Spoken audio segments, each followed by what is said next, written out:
dai so du sei khuli shma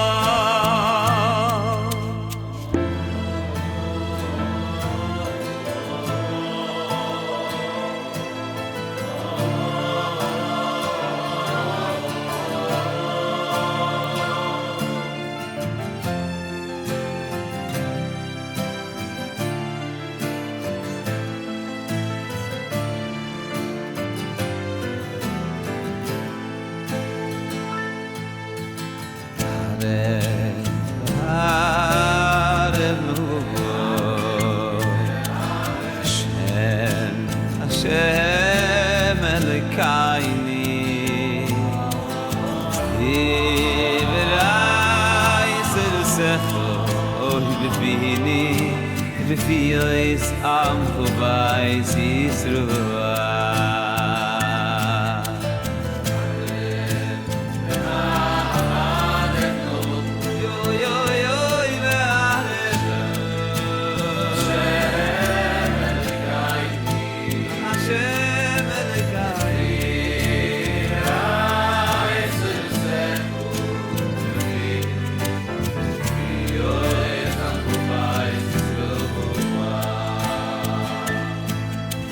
Venie amachni vitzetsu ayni hoy vitzetsu ayam bchu vay si yisru ay gilu mohdi yo hidai shmecho lo im dai so du sei khulishma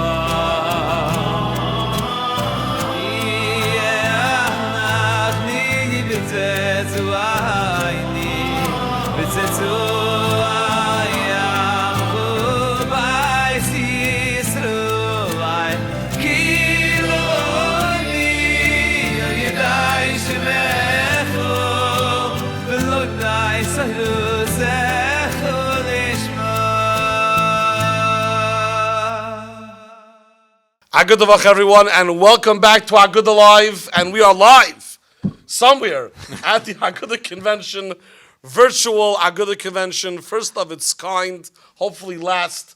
We should be Met Hashem live together in person in Yerushalayim, Iraq Kodesh, Amen. Next year. But what an incredible Shabbos it was. Every year we talk about the Shabbos, we talk about the Chalad, we talk about the menu. Some years we have Keynote Chalad. I messed up last year with the menu. I promise you we were not going to have a Keynote Chalad this year. I did not. I had a wonderful Chalad, and thank you to the Schnall catering group. They are not available for your family simcha, and we really it was an incredible Shabbos. But it's a little bit interesting because usually that's what we talk about. But at the end of the day, Thursday night was incredible. The amount of people that logged in, tens of thousands of people so far. Not only people logging live, and then people the replays over and over again. Called in on the phone lines, and we just had an incredible session post Shabbos. The first pre-keynote session. We're about to go into the keynote session. Rav Aaron Feldman Shlita, the Shiva of Nei Yisrael, Rav Chaim David, Rabbi Geldworth, my 8th grade Rebbe. Other speakers are going to be speaking tonight as well. And then we're going to have a post-keynote session. Right, we haven't done that in a while. I think they used to do it before my days. They used to do a post-keynote session, Motzie Shabbos. Wow. Or no, maybe they just, Malav Malka. Malav Malka, that's not a session.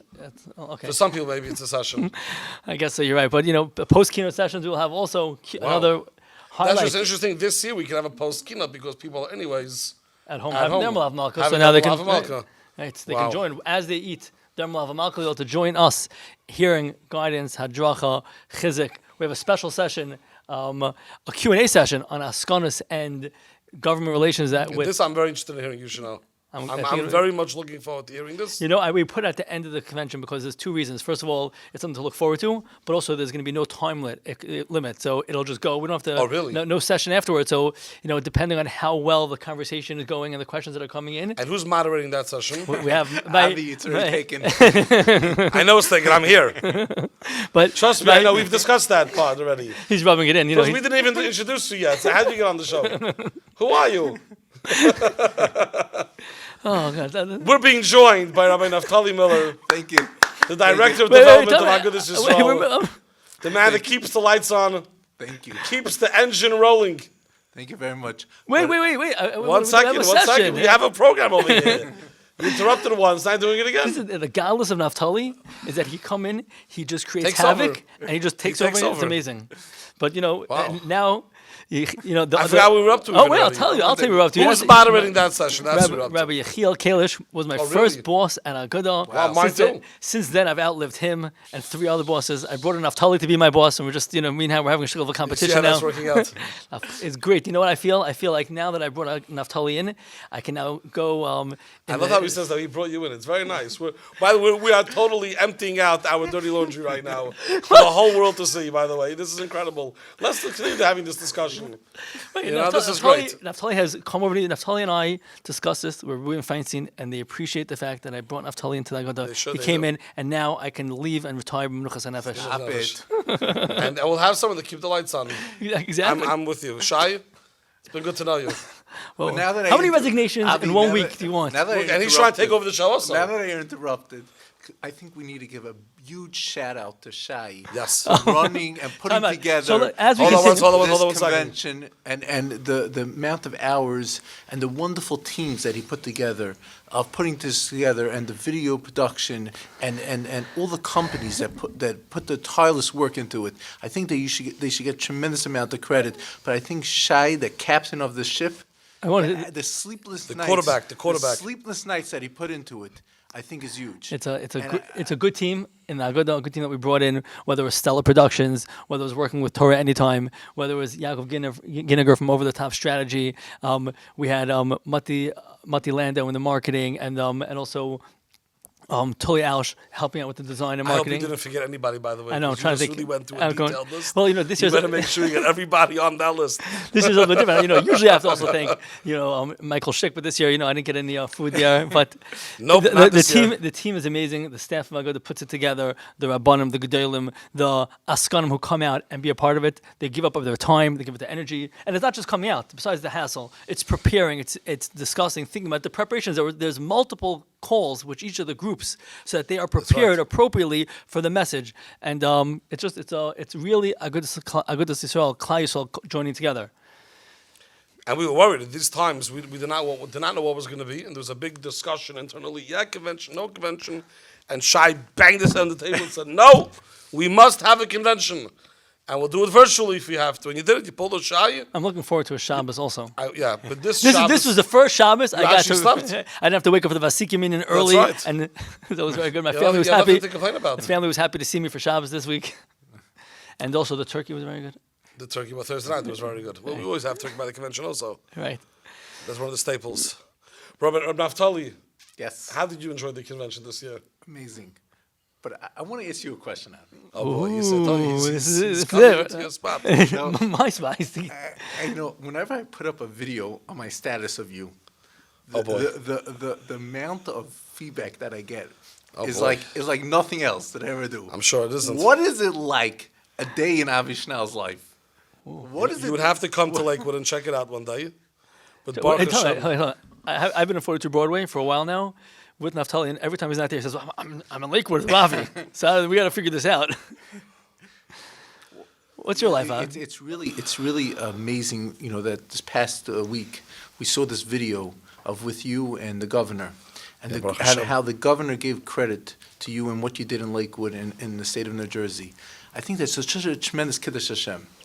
How do you interact with these people, and the amount of stuff that you're accomplishing is really unbelievable, and I believe that it's such a model that can be carried out much more further than New Jersey, what you're doing. So Baruch Hashem, first of all, I just want to mention at the Agudah convention, at Agudah Live, on the radio, that you mentioned that the governor had this phone call with many religious leaders throughout the state. And he asked me to join this phone call to talk about Lakewood. And of course, as I mentioned on that phone call, and I want to mention it here as well, that I spoke on behalf of not just myself, but on behalf of a partner of ours, a partner of Agudas Yisrael of New Jersey for sure, and someone that I have a tremendous amount of personal hakar satayv to, Committeeman Mayor Lichtenstein. I know you're watching, and really it's a team. It's a partnership. It's a team. We work on a lot of issues hand in hand together, and the whole Corona situation was something that we worked on together. And it was a very scary moment. It was not simple at all. There were times that we were very worried about what's going to happen. We were at a very high positivity rate. Very high. I don't want to say the numbers, but it was super high. It was a lot higher than Brooklyn. I mean, it was very high. And there were a lot of phone calls that we had that the governor's office was very strongly, I don't want to use the word considering because it was beyond considering. We're already in motion to do a pretty large shutdown on Lakewood. And we wouldn't have been able to fight it because the numbers really were crazy. And Baruch Shem, it's tremendous siyata d'shmai. It really is. It was all siyata d'shmai. It was a lot of siyata d'shmai. But one thing I will tell you is that on Chalamoid, before Yom Tov, during Chalamoid, after Yom Tov, I don't think 2 days went by that we were not either on a phone call with the Rosh Hashiva, Rav Malkiel, or in the Rosh Hashiva's house, having a conversation with him about this. And that's really the siyata d'shmai. The siyata d'shmai was that whatever we did was lock and step with what the Rosh Hashivas had to say. In Lakewood set up like an Igor Rabbanim for Inyani Corona, interesting title, but Igor Rabbanim Inyani Corona, but these were 5 Cheshuvi Rabbanim of the city, and they really were like the ones that oversaw what was happening. We were in every step along the way, whether it was the Rosh Hashivas, the Rabbanim, and ultimately that brings Siyata D'Shmai. We weren't doing anything because we felt this had to be done or that had to be done. We were the Shluchah D'Rachmana. And Baruch Hashem, it worked out. And the Halavai Vaita, we got to continue this because it ain't over yet. And we still have a lot of work yet ahead of us. But Baruch Hashem, we're in a good spot. We're doing what we got to be doing. And this is just one story of the Agudah. And I think over the convention, we've heard many such stories. And what's happening in New York, what Yerucham Silber is doing there, the amount of energy and kaiches and, like Mr. Whitaker mentioned Thursday night. Not every time we're successful. We're not successful every time, but we keep on plugging. We're not giving up. That didn't work, we'll do something else. This suit didn't work, we'll do another one. And what's going on in across the state, there was no part in the convention this year. We had the highlight of all the regional directors. And maybe we'll take a few minutes and just think about what happened this past year, New York, tremendous challenges, not Stam, tremendous challenges. Ohio, I hate saying this because it bothers me always. They have their vouchers there, it makes us look wonderful on the East Coast. But not only did they're about to lose their vouchers, I don't know what Yitz Frank pulled off over there, but they got the vouchers reinstated, but not we'll get it back instated. You got even bigger. Right. More accessibility, more people are eligible. It's just incredible stuff. And Rabbi Matz in Florida, Rabbi Sadler in Baltimore, and Rabbi Soroka in Chicago, what's being pulled off in these communities is absolutely incredible. It's a team. It's an agudah echas. Is it really a team? And do you feed off each other? Well, you're really asking a lot of questions. I think the conversation has to. Wow. But please, I think he has an important point because I think it's important that Baruch Hashem, Avi, you're very, very successful, and every person is very successful in their own. But I would love to understand how you, as the regional directors, as a group. So I'm going to answer that question very quickly because Shai is kicking me under the table and it's starting to hurt that we have to end it because we have to get to the keynote session. But I will tell you that a day does not go by. This I can say. A day, even a Shabbos, because there's Matzah Shabbos. A 24-hour period, 26 hours, we'll give it because it's a little bit longer. A 26, 27-hour period does not go by that the regional directors do not have some sort of communication. Beautiful. Whether it's phone calls, text messages, WhatsApp groups, whatever, there's always communication. What this one does over here, what that one's doing over there. Anyone have any connections in this place, connections in that place? It is one group that is sprinkled throughout the country, helping communities. And each one has their own expertise, meaning some will be in the special ed, some with the government vouchers, some will be in the healthcare, and that's the godless of the team. It's that every single person has their expertise also, and they share that information and their contacts and their relationships when needed, and it works intrastate also. That's the godless of having a team on a national level as opposed to being in one individual. An isolated group, right? We're totally. So even though let's be very honest, even though every office outside of New York is really staffed by almost one person. In terms of regional directors, meaning Chicago has a big office, Avi has another staff member, but it's very small. But since they work together, they're persona, and they're out of a national organization, they come together. That strength is the strength almost in numbers, both the numbers of themselves. But and it's also not only regional. It's Abba Cohn in Washington. It's Adi Motzie, who's in Cincinnati, who oversees 27 all other these 27 states he's busy traveling to. It's Rabbi Zubel. It's the Yeshiva Services Department. It's all the different links come together in a group that literally services the entire Tzibur on a national level, which is unparalleled. Nothing like it. True that. Anyway, I really do. I don't want Naftali to ask me any more questions, and we do have to get to the I keynote wanna ask you session. a question, Naftali. So The main thing is just thanking Shai for let's what get a wonderful convention. everybody. Okay, so let's get back. Thank you all for joining us at the convention, joining us on Aguda Live. Thank you, Naftali. Thank you for It's having always me. great to be your co-host and your assistant over here. And we're looking forward to joining us tonight at the keynote and the post-keynote concurrent sessions. Thank you, and have a good Tvach. A good Tavach to everyone.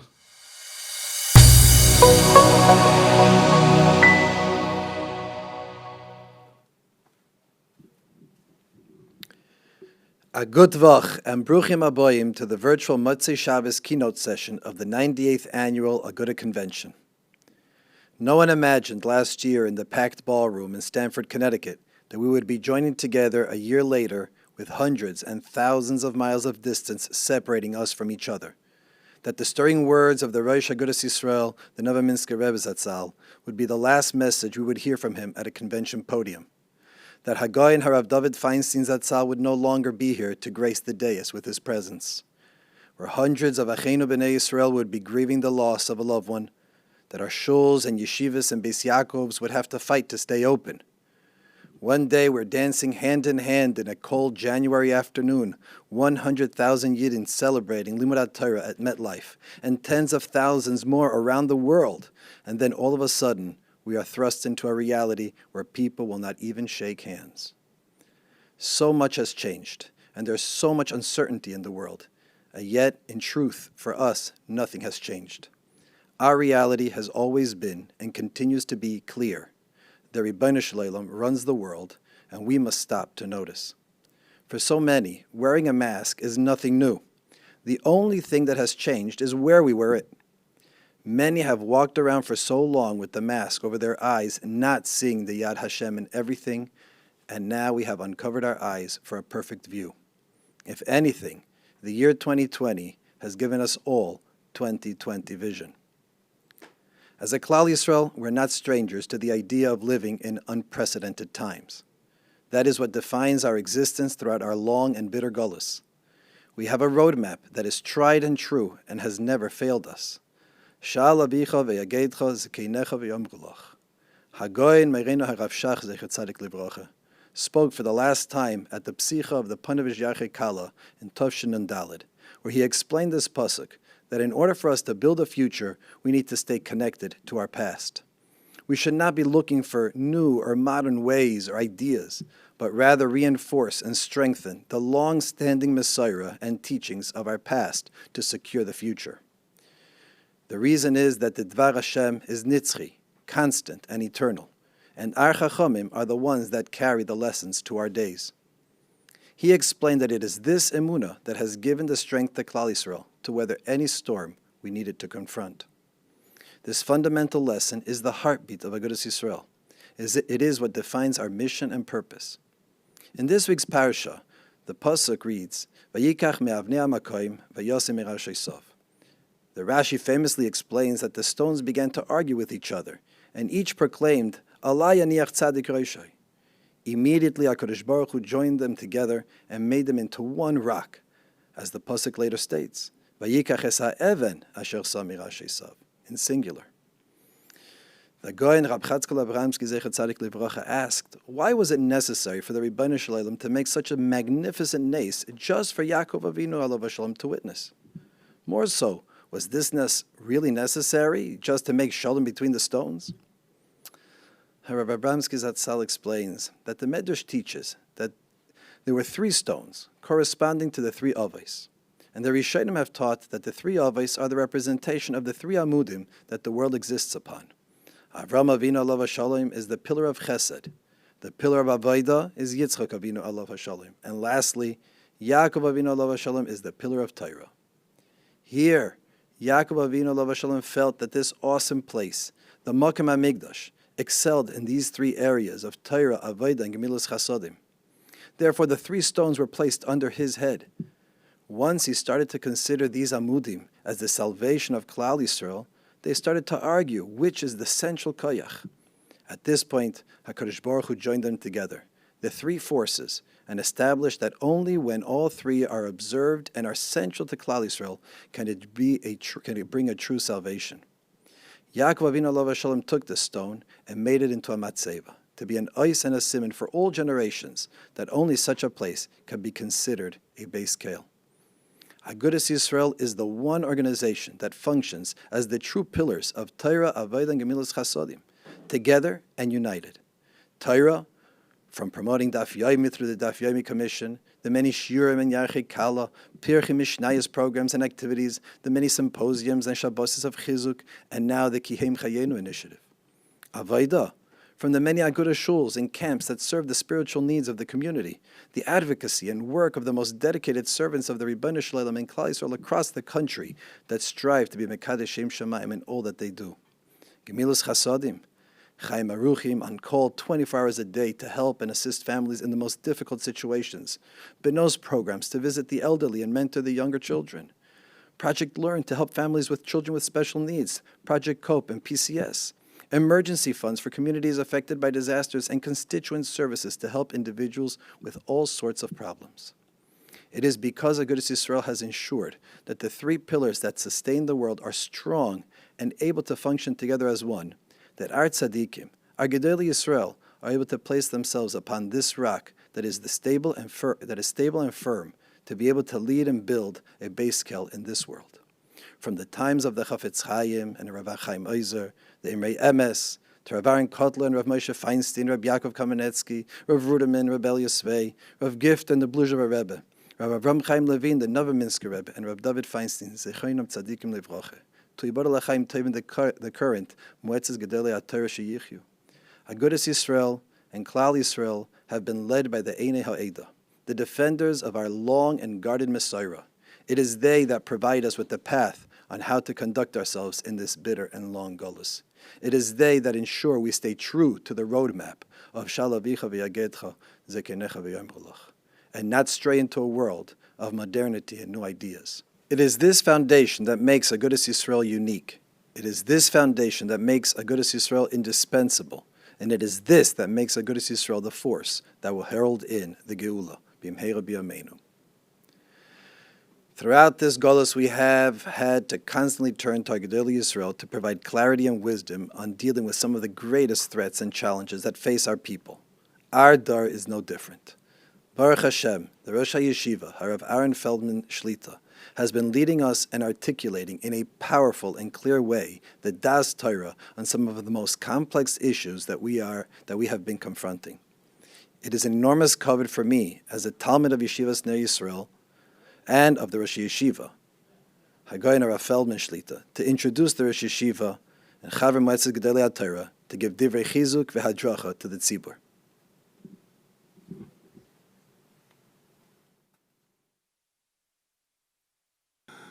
My dear friends, Kinus letzadikim noel lahem v'noel olam. A gathering of righteous Jews is good for them and good for the world. And a good convention is that gathering of righteous Jews. Our conventions have a twofold goal. First, they give from Jews an opportunity to meet other from Jews and to give chizuk to each other. Second, it gives them an opportunity to listen to the leading thinkers of the Jewish people and to hear how they address the issues of the day. Unfortunately, COVID-19 has made it impossible to fulfill the first goal of our convention, a gathering of like-minded from Jews who will give each other chizuk. At least, however, by virtue of the filtered computer and telephone, we can still fulfill the second goal, listening to our Torah leadership address the issues of the day. This past year, Klal Yisrael has been struck by the loss of several Gedolei Torah who will be commemorated in another venue of this convention. However, I cannot begin my words without a mention of our deep mourning over two great members of the Moetzes Gedolei HaTorah who have left us for the Olam HaEmes during this past year. We are still in the shloishim of our Pesach Hador, of David Feinstein, Zichron Livrocha, whose clarity of das was always the final word for the American Jewish Torah community in Halacha. Whether a question about Tzfiras HaOmer or a question about Pikuach Nefesh, he was the ultimate address for shilas which others could not solve. He will be especially missed at the Me'etzes Gdolei HaTorah meetings where his das Torah on the issues of the day was always conclusive. For Agudas Yisrael in particular, we have suffered a deeply felt loss, the Novominsker Rebbe, Zichron Livrocha. Since his ptira, I find myself thinking, when a public issue presents itself, I wish the Novominsker Rebbe would be here to discuss this with. In the addresses with which he always opened up these conventions as Rosh Agudas Yisrael, he always so eloquently expressed the feelings of our community and gave us the clarity with which to approach the vital issues facing us. These two leaders are no longer with us, and we have to be mispalel to the Rebbeinu Shalom that he will give us the siyata d'shmaya to fill the void of their passing. Haredi Jews have become a potent force in the American scene. The Siyum HaShas had over 90,000 attendees. A fair guess might conclude that for every one who attended, there were 10 Haredi Jews who would have liked to attend but who could not. This means that there are close to 1 million Jews in America who consider Daf HaYomi important, all of them religious Jews. Torah-observant Jews have become a recognized minority in the United States, and a highly successful one. It is no longer an embarrassment to wear a yarmulke even in the highest levels of finance and government, and the special behaviors of a frum Jew have become socially acceptable. Yet, these are the very reasons to cause us concern. Having become acceptable to the members of the surrounding culture, we might begin to think ourselves as part of the American scene, as another ethnic group, except one which keeps Shabbos and Kashrus. We might forget why we keep Shabbos, or why we keep Kashrus. We might forget what it is that defines us as Jews. If that happens, there can be no greater tragedy, for then we will chas v'sholom disintegrate as a nation. What is that definition of a Jew? It can be reduced to one sentence. A Jew is someone who belongs to the nation which received the Torah from the Rebbeinu Shalom on Har Sinai, and who is committed to live his life according to that Torah. In other words, a Jew is someone who lives to carry out Hashem's will as expressed in the Torah. That's it. It does not mean that a Jew who does not ascribe to this definition is not a Jew whom we are obligated to love and care for. A Jew can never sever his relationship to the Jewish people and to Hashem. It also does not mean that frum Jews are a monolith. There can be differences of opinion as to how to interpret the Torah. There can be different customs, modes of dress, or speech which develop through the centuries. But with all these differences of opinions, there is one common belief uniting all religious Jews, that we receive the Torah at Har Sinai. This is true of European, or Moroccan, or Yemenite, or Hasidic, or Litvish Jews. We are defined by the Torah. This is the central idea of Judaism, the fulcrum around which our lives revolve. As long as we remain committed to this definition, we will remain a nation. If we do not, we will become another ethnic group. It is also important to remember that the Torah not only defines what we are, it also defines what we are not. We are not a nation defined by its land and language, as the Zionists would have it.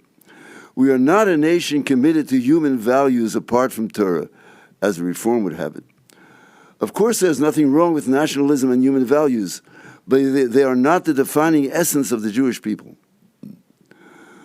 Those who accept false definitions of the Jewishness are not even able to preserve their own identity with the Jewish people. Look at today's high percentage of Jewish college students, many of them offspring of ardent Zionists who have turned against the Jewish people. Look at the dwindling population of Reform adherents, at the number of temples which are being sold due to lack of attendance. Sheker ein lo raglayim, falsehood ultimately fails because it has no leg to stand on. Only one belief maintains the integrity of the Jewish people, that we received a Torah on Har Sinai.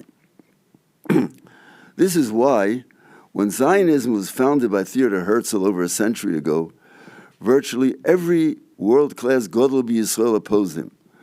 Herzl wanted to remake the Jewish people into a nation like all others, hoping thereby to end anti-Semitism. The Jewish state he envisioned would, in his vision, be a carbon copy of Western European states and their cultures. Religion, he said, would be confined to the synagogues. In short, he wanted to do away with Torah as a definition of Jewishness and to turn us into an ethnic group. The opposition of Gedolei Torah to Herzl's vision was uncompromising from its very beginning. The Chofetz Chaim said he would rather lose a majority of the yeshivas than join forces with the Zionist Jewish Agency. Reb Chaim Soloveitchik vehemently rejected an offer made to him by Herzl to take charge of the religious affairs of his proposed state. Agudas Yisrael was formed as a bulwark against Zionism, to organize Haredi Jews under the banner of Torah rather than the blue and white banner of Herzl's movement. The reason for the unrelenting opposition of Gedolei Yisrael was that, absent the centrality of Torah, there is no Jewish people.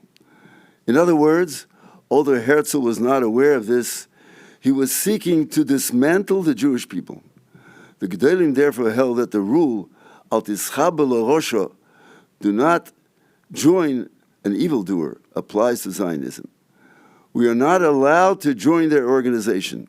We cannot join it or recognize it as a legitimate expression of Judaism.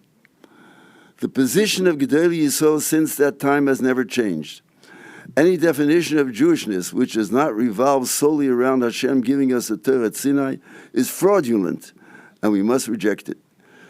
Zionism was successful in creating a state, and we support the people living in that state and care deeply about their welfare and security, and we will do everything in our power to strengthen these. But never will we accept the philosophy which led to this state and continues as its underpinning. If Haredi Jews are members of the Knesset, this is because they are forced to do so. As citizens of a country, they must have representation in the governing body in order to protect their interests, or else they will be legislated out of existence. However, no Haredi member of Knesset will say that he has accepted the Zionist ideology. In line with the views of Gedolei Yisrael, Agudas Yisrael issued a statement a few weeks ago deploring statements made by various organizations and various newspaper columnists claiming that the ideology of Zionism has been accepted by Haredi Jews. The reason for this claim was that Eretz HaKodesh, an organization comprised of Haredi Jews, recently became a member of the World Zionist Organization. When the membership of Eretz HaKodesh was challenged in a tribunal of the American Zionist movement with the charge that Eretz HaKodesh is not a truly Zionist group, Eretz HaKodesh defended itself by stating that it believes in the goals of Zionism as expressed in the Zionist program, and that furthermore, all the American Haredi Jews who voted for it believe in it as well. This program states that Zionism is a national liberation movement of the Jewish people, and that the state of Israel is central to the life of the nation. The program ignores the centrality of Torah to the life of the Jewish nation, and instead makes a secular state which does not recognize Torah or God its centrality. It is this program which Eretz HaKodesh proclaimed that it has accepted. With this, it violated what the Chofetz Chaim, Rav Chaim Brisker, and a century of Gedolei Torah said that a Haredi Jew should never do.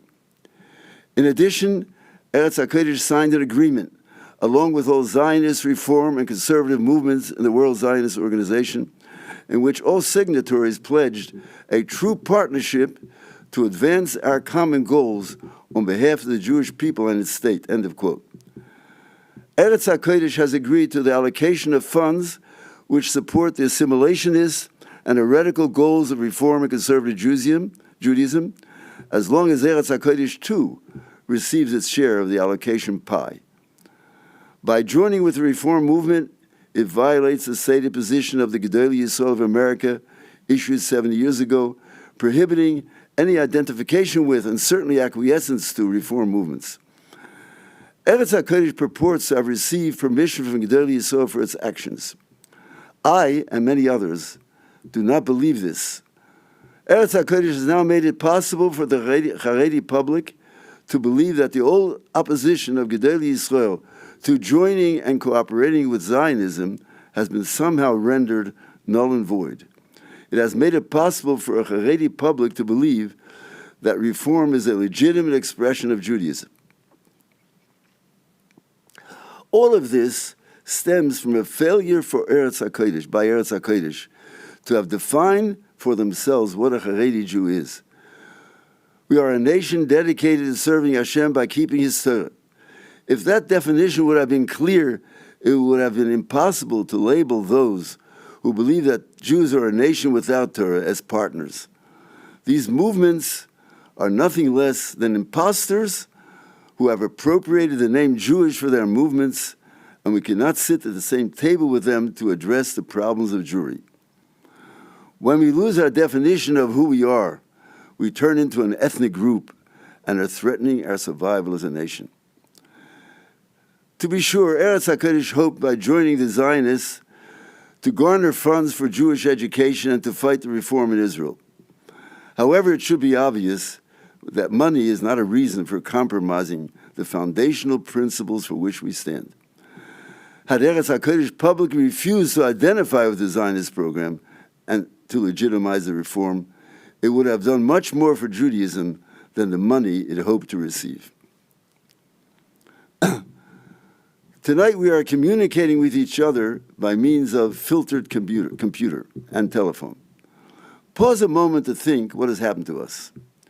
A pandemic has been sweeping the world for 8 months with no end in sight, which has crippled the world's economy, which has closed all public contacts and gatherings. Among these gatherings are shuls, yeshivas, and Torah schools. Has anything like this happened in remembered history? Our Torah and our Avodah, our very essence as Jews, is being attacked. Can there be a greater tragedy for our nation? The Rambam in Hilchos Tanya says, when a tragedy befalls the Jewish people, they are enjoined to conclude that this is to arouse them to do tshuva. We are forbidden to say that it is a coincidence or one of those things which happens to the world from time to time. So let us stop to think. Why are our yeshivas and shuls being abandoned? Why has the joy of our Pesach, Sukkot, and Simchas Torah been taken from us? I believe that a pasuk in Yeshayahu has the answer.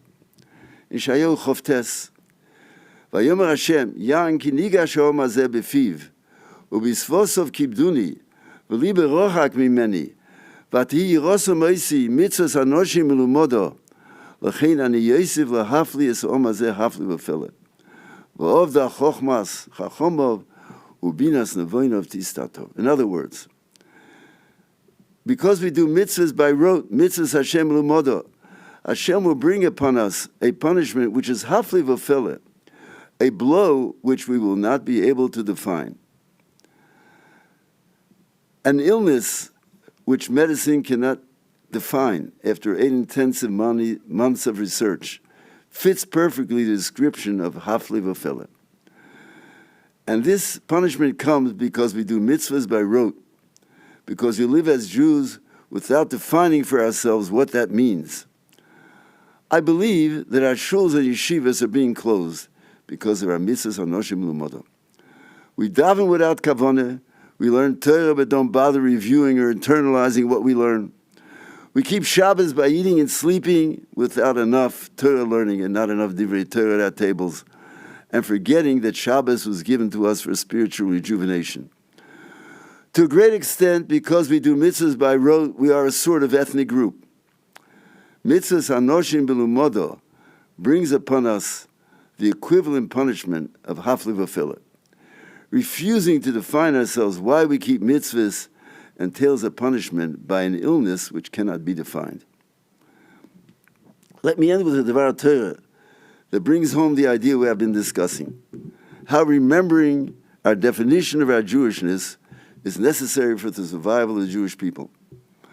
In the parsha of this Shabbos, Rashi teaches us that when Yosef was born, the Sitnoi Shel Esav, the antagonist to Esav, was also born. Yosef is the antagonist to Esav. Esav is our historical enemy who seeks to subjugate and to destroy us.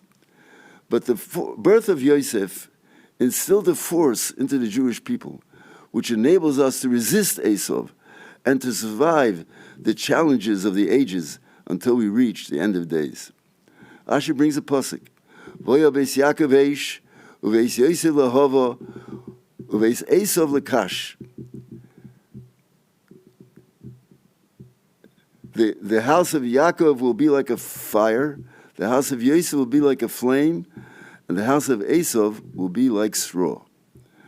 Eish b'lo lehava eino sholet lemechok.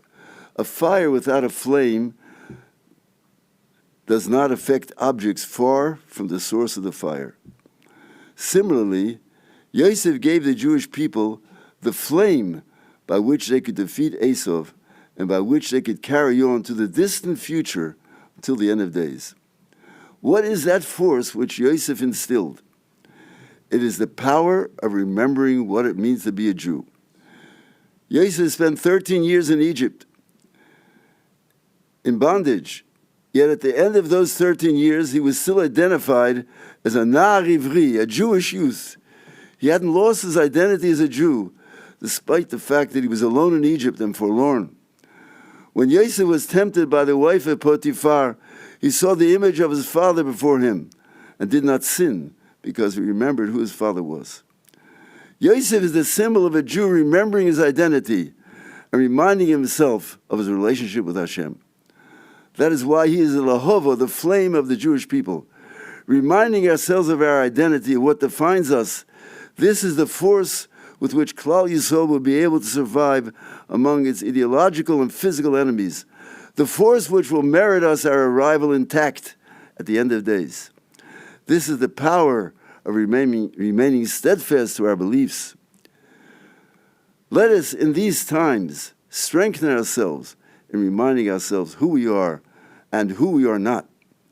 Our essence as Jews is a nation which lives by the Rotzon Hashem as expressed in His Torah. Let us not join with others who have fraudulent definitions of Jewishness.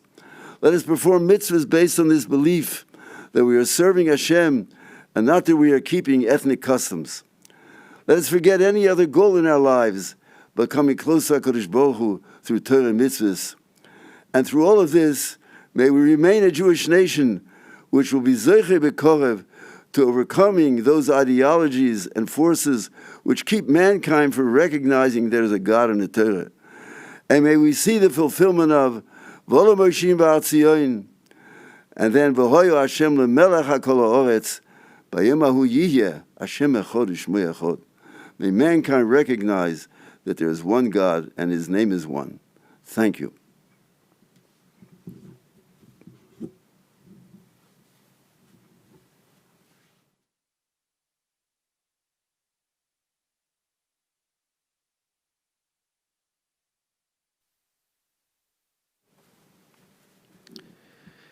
Gateshead. Just saying the name conjures up thoughts of Torah grandeur.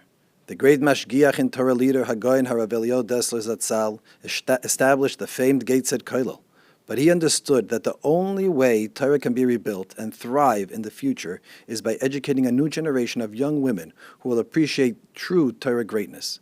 Rav Dessler Zatzal chose his faithful Talmud, Harav Mordechai Miller Zal, to lead the effort, and the Gateshead Seminary became the premier school, not only for the education it provided, but for advancing the central idea of Torah greatness in every Jewish home.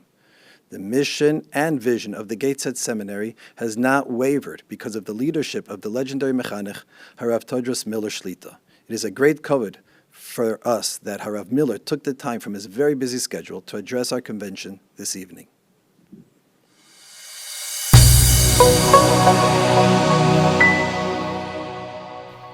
A gute Woche, teure Jiden. After the events of 9/11, my Yedid, Reb Baruch Rabinovitz of Brooklyn, traveled to Eretz Yisrael specifically to speak to our Rosh Yeshiva, Reb Moshe Shapira Zeichet Tzadik Livrocha, to discuss the matter with him and trying to find a pathway through the ashes. Reb Moshe asked him, "Tell me, Reb Baruch, do you notice any change? Are people any different after those events?" And he said, "I think they are." "In what way?" So I've noticed people are davening with more intensity, increased concentration. So Reb Moshe says, "Tell me, what do you think people are davening for?" So "I'll tell you," said Reb Moshe. People are davening, saying, "Ribono shel olam, let's have the world back to the way it was. Let's get us back to the way we were." Which, of course, is not enough. And Reb Baruch said that when he came back to America, he went into a Beis Medrash and he saw one Yid who was davening, so what seemed to be a particularly emotional davening, and he asked him afterwards, "Would you be comfortable sharing with me? What were you davening for? What were you thinking?"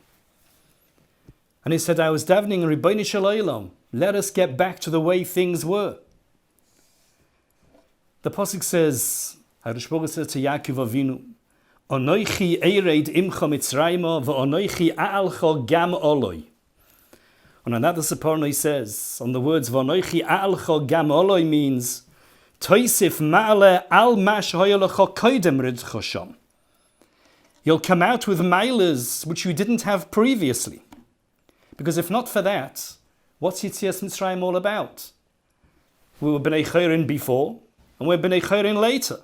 It has to be that as a result of being in Shibud Mitzrayim, we come out, we are enriched. V'yachrei chen yetzu b'rechush gadol. V'anoichi a'alcha gam oloi. There's got to be that it's not enough that we come me'afela la'oira. If we had oira before, now it's afela, vos hab ich verdient, what have we gained? It's going to be me'afela la'oir gadol, an oir gadol that we could never have had if not that we went through the Shibud of Mitzrayim. All Goliaths and all Tsaris are rooted in Shibud Mitzrayim. All Yeshuas, all Geulais are rooted in Yitzias Mitzrayim. It always has to be V'anoichi a'alcha gam oloi. It always has to be that we come out of it b'rechush gadol, with an oir gadol. But b'shum ponim v'yoifen, it can never be that we go back to the way we were. Let's try and find, in the situation that we find ourselves now, what's this Oir Gadol going to be? One ray of that light, of that Oir Gadol, we'll find it's just around the corner. It's Neiris Chanukah. That mitzvah chaviva ad ma'oid, as the Rambam defines it. We have it, that wonderful Yom Tov, that great mitzvah, is all because once one man was upset. Once one man was distressed. Who is that one man? It's a Rashi in Chumash.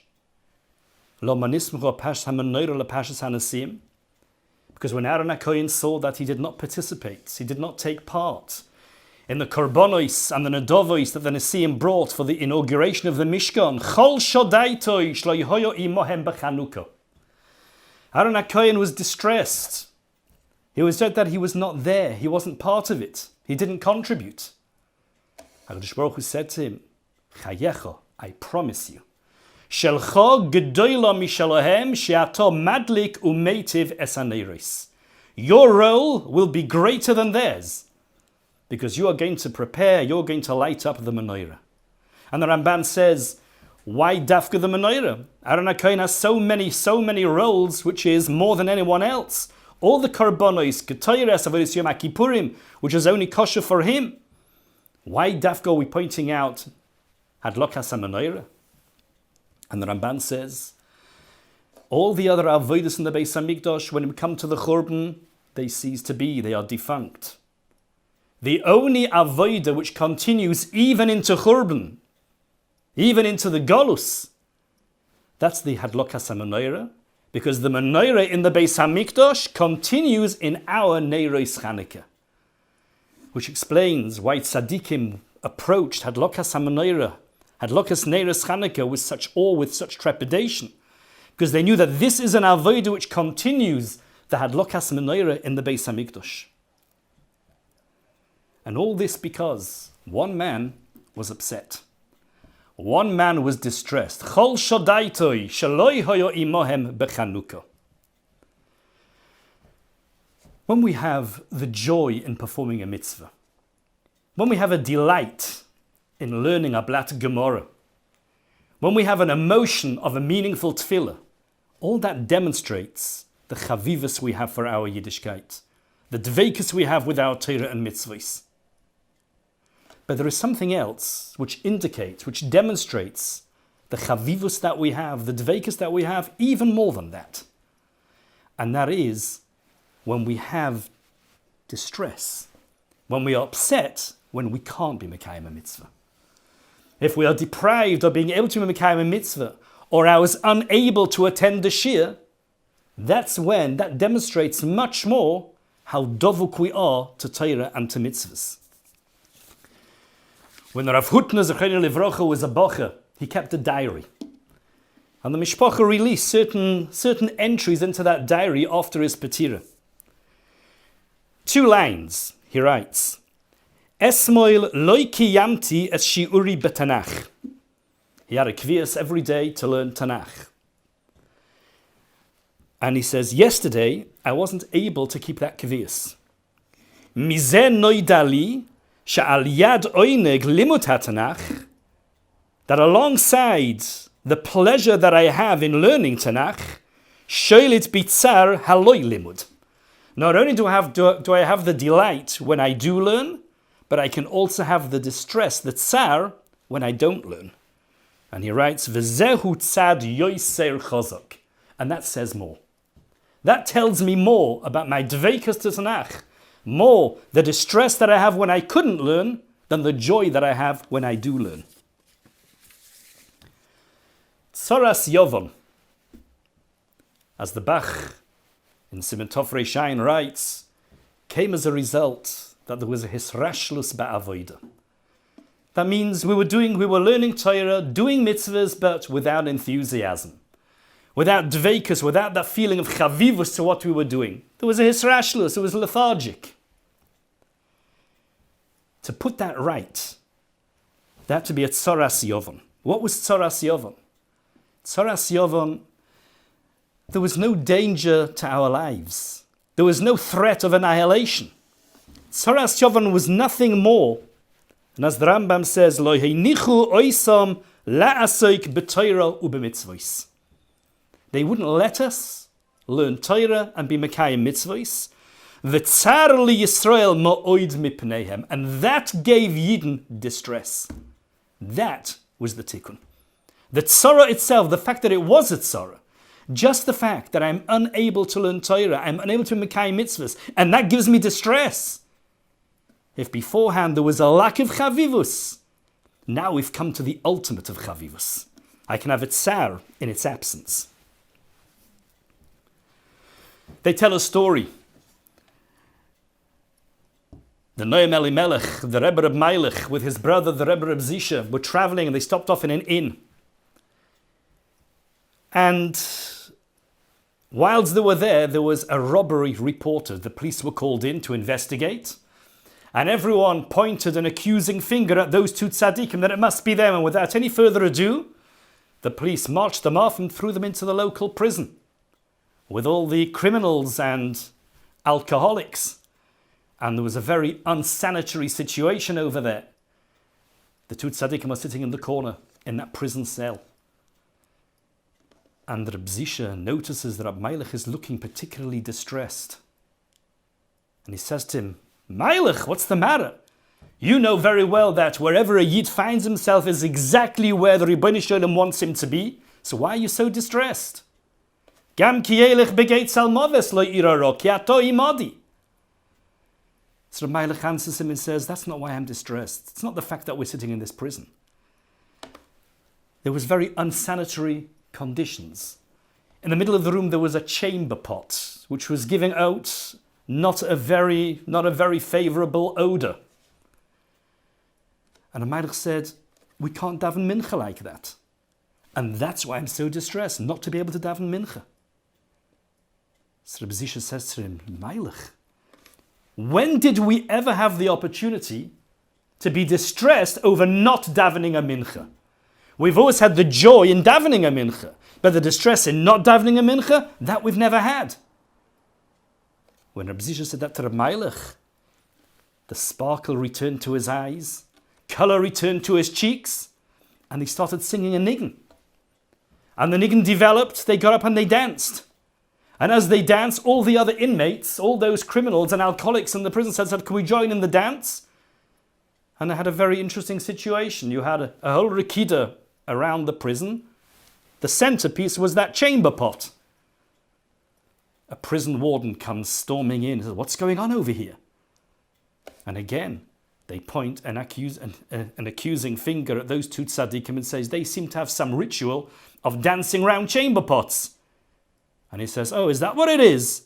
And he goes into the circle, picks up the chamber pot, marches out with it. That'll show them. Says Reb Melech, oh, me ken schon daven in mincha. But that's what it is, an opportunity to be megale, our real dveikus. More than the joy we have when we can, it's the distress we have when we can't. Chol shodaiti shelarin, shelo yehoya imohem bechanukah. That was the shirish, that was the root of Neiros Chanukah. And that gave us, Neiros Chanukah means that the menorah is the light in the darkness. Even in a situation when, even in Golus, kishnis rachaknu meyad moseinu, ve'ena nachnu yecholim la'aseis choyvoiseinu bebeis bichirosecha. And we can be upset about it. That's Neiros Chanukah. Neiros Chanukah continues into Golus. In our situation today, once again, so often we found ourselves in a situation that Eina nachnu yecholim la'aseis choyvoiseinu. We're unable. We're unable to go to the Beis HaMedrash, to the Beis HaKnesses, unable to daven with a minyan. Unable, our children, our sons, sometimes unable to go and learn in yeshiva. Our daughters unable to go and learn in seminary. And yet, what they had over here was, we saw that they could be distressed about it. We saw they could be upset. Not only did we see their joy when they were learning, but the distress when they can't learn. V'zet sad yoiser chazak, as Rav Hutner wrote in his diary. So many mitzvahs we would have loved to do. And we were deprived. Bikur chaylim, we weren't permitted. Hachnas haskala, we couldn't go. Levoyas hameis, and that distressed us. HaKadosh Baruch Hu is enabling us to enhance our dveikus, to increase our chavivus for mitzvahs. Not just the joy when we can do it, but even the distress when we can't.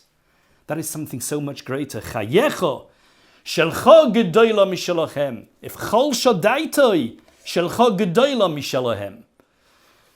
Rab Itzikel Mivurka, one of the great Polish Rebbes, he said a taich like this. Chayecha means I promise you, I swear by your life.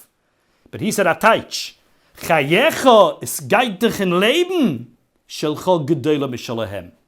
Oi bis geidich in Leben, that is the greatest level of Dveikus B'Hashem. And here we are in an Aguda convention. How we would have loved to be able to come together, to meet each other face to face. Ishes re'eyu yoyme chazak. How we would have loved vayo einecha royes es meirecha to see our Rabbonim, our G'dolei Torah, and to bask in their glow. But the situation is that we can't. Ein anachnu yecholim. We can't. And we have a chlishus hadas. We're upset about it. But that's a noir godel. That's a rechush godel. Shelcho gedola mishalohem. But this is what we're going to take from it. V'anoichi alcho gamoloi. We're going to be moisef and mile on what we had before. This is going to be our rechush godel.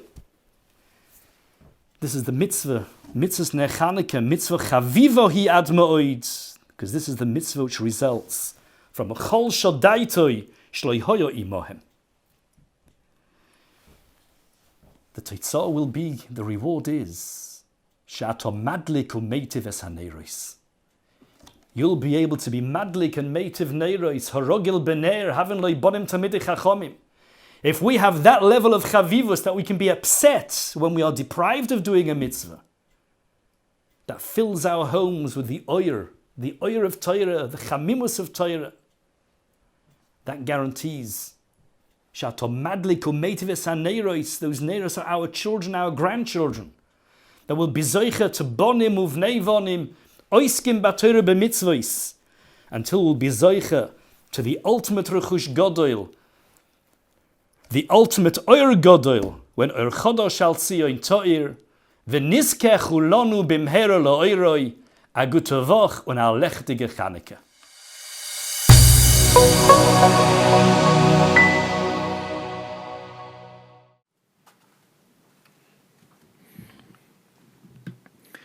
We are a few days away from celebrating the Yom Tov of Chanukah. As Chazal defined the Yom Tov, I always find one line striking. Leshona acheres kovum ve'osum yomim tovim behalel ve'hoidah. Why did they not establish the Yom Tov right then and there? Why wait an entire year? I once saw a magnificent explanation that provides a powerful perspective on the whole celebration of Chanukah.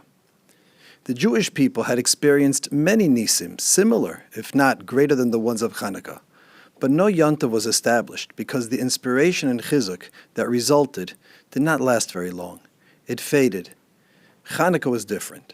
When the Chashmonaim saw that an entire year had passed since the nisim took place, and Klal Yisrael was as inspired and mechuzik as the day it happened, they understood this time was different. This experience will remain as a source of hisayrus for all future generations, because it opened up our eyes to see the Yad Hashem and the Yeshuas of Hashem in all aspects of life. I believe that the Aguda is in some small measure the personification of this Yesod. This superhuman dedication of the staff of 42 Broadway and the directors across the country are our modern-day Chashmonaim, fighting the forces of the Misyavnim and the Yevonim of our time. But the most powerful attribute that they represent is that they never lose sight of the Yad Hashem, and they never lose inspiration and chizuk that the Nisim of Chanukah taught us. At the helm of this holy organization is a true servant of Hashem and of Klal Yisrael, with extraordinary dedication and true humility. We are very fortunate to have Rabbi Chaim David Zwiebel as the one leading us during these times. It is an honor to call upon Rabbi Zwiebel to address us.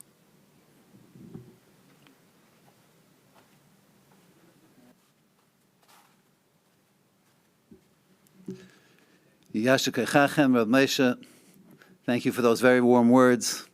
Akutavach, everybody. It's a pleasure and an honor to have this opportunity to address the Choshevet Tzibur that is gathered virtually to participate in this very unusual convention. Rishus, Rosh Yeshiva and Rabbanim, and Kol HaKol HaKodesh Hazeh. I wanted to start just by acknowledging the remarkable work that Rabbi Moshe Metz and all of the other regional directors of Agudas Yisrael of America throughout the United States, working in different states and all the different states where there are major Jewish populations, and accomplishing so very much in very difficult and challenging circumstances. And it's really an honor and a pleasure to work with such dedicated servants, dedicated people to whom the idea of doing something for Klal Yisrael means everything to them. And they sacrifice so much. We all owe them a tremendous yashar koach. And I'm glad we're here tonight with an opportunity to say thank you to Rab Moshe and to all of his chaverim, all of his colleagues, all across the United States who work under the banner of Agudas Yisrael. This is really a very different feeling than an ordinary convention is. Usually, I'm standing up in front of, on Motzei Shabbos, in front of a room full of 1,000+ people, and you speak, and as you speak, there's interaction with people in the audience, you see their faces. I was especially spoiled this year when on January 1st, I was given the honor of saying a few words at the Siyam Hashas, and when I looked up and looked around and I saw 90,000 people, what a remarkable feeling that was. And now, tonight, I'm standing in front of a couple of cameras and some wonderful cameramen who are doing a great job in putting this virtual convention together. It's very different. It's a different feeling. It's a different metzius. The world has changed. And in a way, it's a come down. And it's difficult. But this is really only the smallest of the difficulties that Klal Yisrael has been facing in the era of COVID. Parnasa, people losing their jobs, entire industries going out of business. Gesund, the number of people who have been infected by the disease and who have fallen ill to one degree or another. Rahman al-Itzlan, the number of karbanis that we've lost. The restrictions on yeshivas, on shuls, on our summer camps, all of the things that have made these last several months so very, very difficult. And the rising anti-Semitism that we experience as this epidemic, as this pandemic moves forward throughout across the globe. And perhaps Vial Kulam is the uncertainty, the feeling of, what does Hashem want from us? What is going on? We don't know what tomorrow will bring. Things change constantly. Red zone, yellow zone, orange zone. So many different changes. After 4 months or 3 months, a long hiatus over the course of the summer, and now a second stage, and in some places a third stage. The question is, how do we maintain in an era like the one we live today, which is so challenging and presents us with so many different nisyanos hachayim and so many painful experiences? How do we maintain our mental health? How do we maintain our equilibrium when we're buffeted by so many forces from all different sides and all different angles that are making life so complicated and so difficult? How do we maintain our equilibrium? I saw a beautiful vart from Rab Mendel Mirimenev, the Sefer Be'er Menachem, 2 weeks ago in Parshas Chayei Sarah. We say that all of the years of Shnei Chayei Sarah were kulan shavais l'toiva. They were all equal, that they were all wonderful, they were all good. Really? Sarah Imenu? The life that she lived? The hardships that she endured as an akara for so many years? The bizyainis she suffered when Hagar came into the house of Avram as a second wife? Her being taken captive by Parai, by Avimelech. This was Kulan Shavais L'Taiva? Sarah Imenu had one of the most difficult lives that anybody could ever imagine. Zogt the Rimeniva. We say Shivisi Hashem L'Negdi Samid.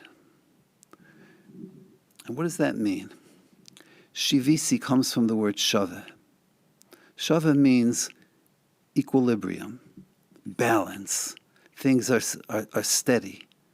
Even though all kinds of things are happening, but there's still Shivisi. How is one Zaycha? How is one privileged to merit that very special madrega of Shivisi, of equilibrium?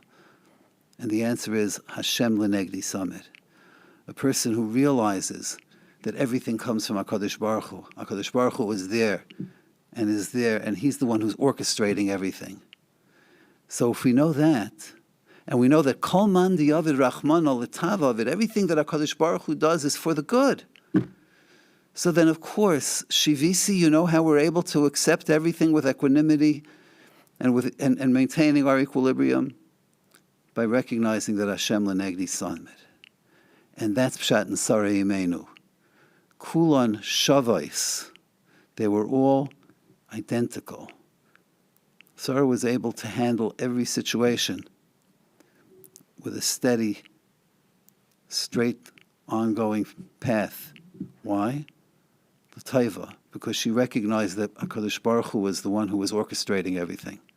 And if it's Hashem who is behind it, Kol Manda Avid Rachmana L'Tav Avid. So Kulan Shavais, because Sarah Imenu was on that madrega of a Shivisi person who saw Hashem L'Negdi Samid, therefore it was L'Taiva. And I think that's what we have to take away in our own lives as we face the challenges and the roller coaster of emotions that all the difficult situations that present themselves require us to digest and to deal with. If we remember at all times, Hashem L'Negdi Samid, Hashem is always there. And He's the one who's pulling the strings. No matter who is elected President of the United States, He is the one, HaKadosh Baruch Hu is the one who is pulling the strings. Leiv Melech B'yad Hashem. No matter what else is going on, what Dr. Fauci may say or what the other person may say, they reveal themselves days later or weeks later or months later to say something just the opposite. But the bottom line is HaKadosh Baruch Hu is pulling all the strings. And therefore it's for our good. It's for the benefit of Klal Yisrael. Hashem L'Negdi Samid. But there's another aspect of Shivisi Hashem L'Negdi Samid which I wanted to talk about tonight. And that is that HaKadosh Baruch Hu is with me at all times. When I go out in the street, I carry HaKadosh Baruch Hu with me. U'shemenu karasa b'shmecha, we say in our davening on the Yom Neiroim. Klal Yisrael is called with HaKadosh Baruch Hu's name. HaKadosh Baruch Hu has given us the name Yisrael, which is the name of HaKadosh Baruch Hu, Kel, Yashar Kel. HaKadosh Baruch Hu has given us this name because He's identifying Klal Yisrael as His people. So when Klal Yisrael does things, when Klal Yisrael goes out into the world and is evaluated by the world, HaKadosh Baruch Hu has a great stake in that evaluation. HaKadosh Baruch Hu Himself, Kaviyachal, the reputation of HaKadosh Baruch Hu is at stake. Because when a Yid goes out into the street, Hashem is with him. The Gemara in Yuma, the famous Gemara, which we've spoken about a number of times over the years here at the Aguda Convention. V'yohavtu es Hashem alekecha, the Gemara brings a brisa. You should love Hashem, your God, and it doesn't simply mean you should love Hashem, but sheyehei shem shamayim misahev al yodecha. That the name of HaKadosh Baruch Hu should become beloved through your actions. Why? Because when a Yid does something, then the eyes of the world are upon that Yid, the spotlight is shined on that Yid, then you start thinking, saying if the Yid behaves in a certain way, in a beautiful way, the Gemara says somebody who learned Torah, his father taught him Torah, his Rebbe taught him Torah, and then he goes out into the world and he speaks to others in a refined way, and he conducts himself in his business with integrity, that person creates Kiddush Hashem. Why? Because if the observer notices this and says, Ashrei mi shalamdai Torah, fortunate is the one who learned Torah. Ashrei mi shalimdai Rabbi Torah. Ashrei mi shalimdai Ovid Torah. Fortunate is the one who learns Torah. The Torah is made to be something very special through the actions of the people who learned the Torah. And not just the Torah, but also the Naisen HaTorah. HaKadosh Baruch Hu Himself, Kaviyachal, is elevated. Yisrael asher b'cha espa'ar. Klal Yisrael, I become glorified through you, through your actions. And then the Gemara says, Chas v'shalom, the opposite. This was Kiddush Hashem, but this Chilul Hashem also, the same person who went to yeshiva and he learned, and his father taught him Torah, his Rebbe taught him Torah. He goes out into the world and his business dealings are not with integrity, and he speaks in a coarse manner. So on that person, people will look at them and say, look, the Torah didn't make him better. This person is a lowlife like the rest of us. And yet he went to yeshiva. And that creates the opposite of Shetehei Shem Shamayim Misahev Al Yodecha. That creates Chilul Hashem. So if we realize that Yisrael v'Yaraisa v'Kudsha Berichu Chadhu, that Klal Yisrael and the Torah Akdaisha and HaKadosh Baruch Hu is all one, and that therefore Shivisi Hashem lenegdi summit, Hashem is with me all the time. I have to realize when I walk out into the street, I'm not alone. I'm walking with HaKadosh Baruch Hu hanging on to me. And my actions will determine how the people of the world who are watching me will think about HaKadosh Baruch Hu. What a remarkable achrayus that imposes upon us. Rabbi say, let's spend a few minutes talking about compliance. And when I mean compliance, I'm talking about those things which the consensus of the world around us, of the scientific community, of the governmental community, of the medical community, the consensus is that these are the sorts of things that we should be doing in order to minimize health risks of COVID-19. I'm talking about face coverings. I'm talking about social distancing. I'm talking about avoiding large crowds. Those sorts of things, which there's a clear consensus among the medical community that these are things that people should be doing. In some places, they're talking about mandating through law certain things. Face coverings becoming a national law is one of the things that's being discussed. How are we doing on this? When we walk out on the street carrying HaKadosh Baruch Hu along with us, when the eyes of the world are upon us, and look closely as to how we're doing in this respect, are we creating a situation where people say, Ashrei mi shalim dayaviv Torah? Or are we saying the opposite? Are they saying the opposite? Toward what end do we take these things lightly?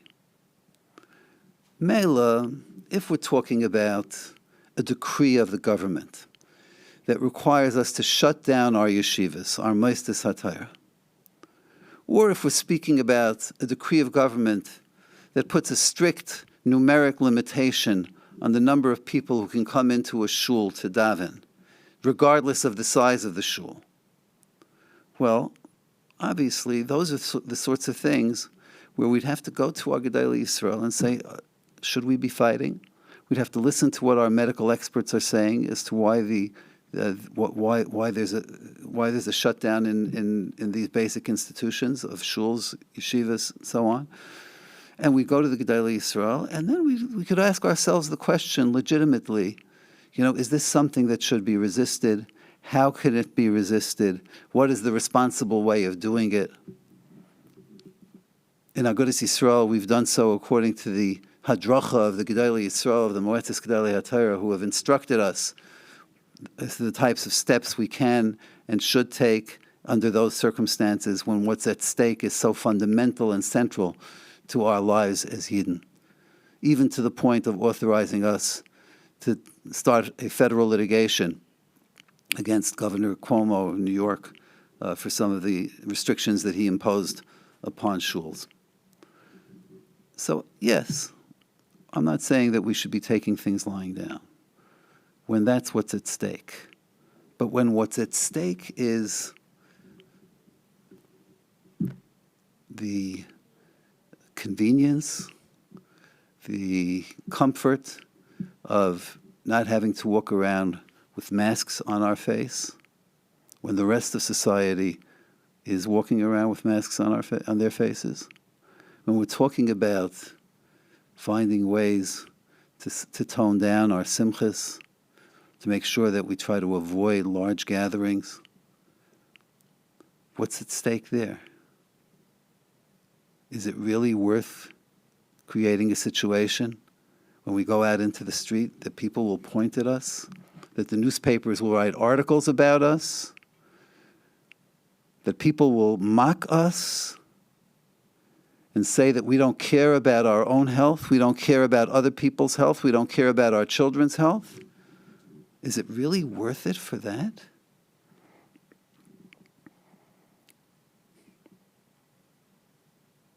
Burning masks in the street as part of a protest demonstration? Rabbi say, there are so many arguments that are made as to why these sorts of medical precautions should be taken by people. Number one, the medical issue itself. We are in the midst of a pandemic, and it's brutal, and sometimes it's even fatal. And nobody knows that as well as our community because we have been hit so very, very hard. It's a real medical issue. Besides that, we're generating anti-Semitism. Look at the comments page. Whenever there's a story like that in the newspaper about a very large wedding or whatever it may be, and look at the comments and what people say. The anti-Semitism that's being generated through these kinds of activities. People come to Agudas Yisrael and ask us to be shtadlonim, to be advocates for the community. Do you know how much harder it has become to advocate effectively for the community in light of these types of situations? In light of the fact that when the spotlight is shined on Klal Yisrael, what emerges is something which is not at all appealing?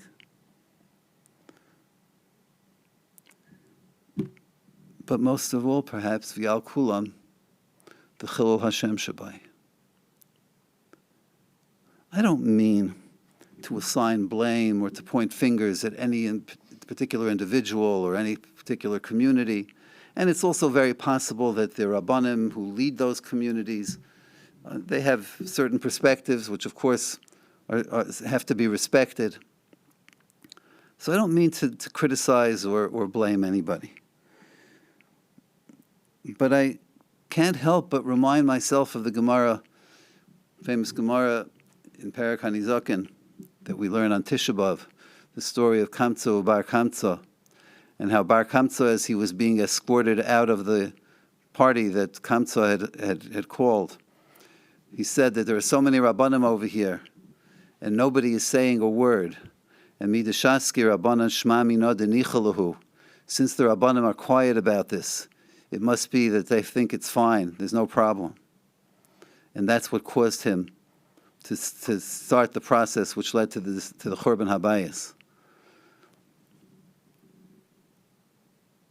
I don't want people to say midashaski Rabbanan shma mina denichalahu as to what's going on in certain parts of our community. Baruch Hashem, the Roiv Minyan Ubinyan of Klal Yisrael is wonderful, and we do so many things which really elevate us so high above, farther above the society around us. But we can't be shaski, we can't be quiet when we see things that lead to Chilul Hashem.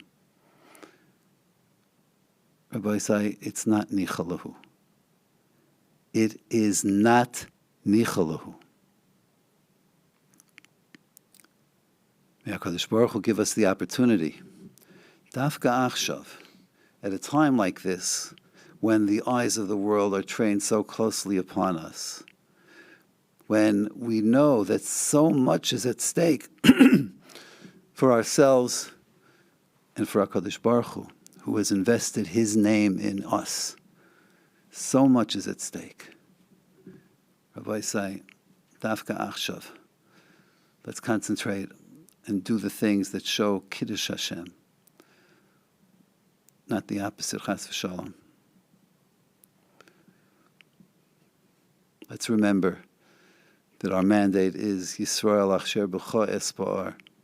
We want to bring glory to HaKadosh Baruch Hu's name. HaKadosh Baruch Hu takes so much pride in us. That's what we have to look for.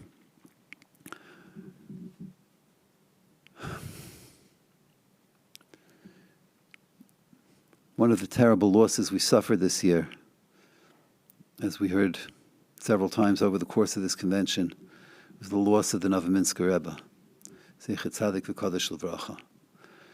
On a personal level, I owed so much of everything in my own life, my public life, my personal life, to the Rebbe, who was Mekar of me so much. I loved him so much. All of us did. Anybody who had the schus of knowing him recognized his godless in so many different ways. And in terms of Klal Yisrael, he was a leader. He was a person who was a true manhig b'Yisrael. It's so difficult without him. The world has become more challenging, and as one of the great Rosh Yeshiva once told me, the Problemen werden was größer, the problems get greater and greater, and the Menschen was behandeln the Problemen werden was kleiner.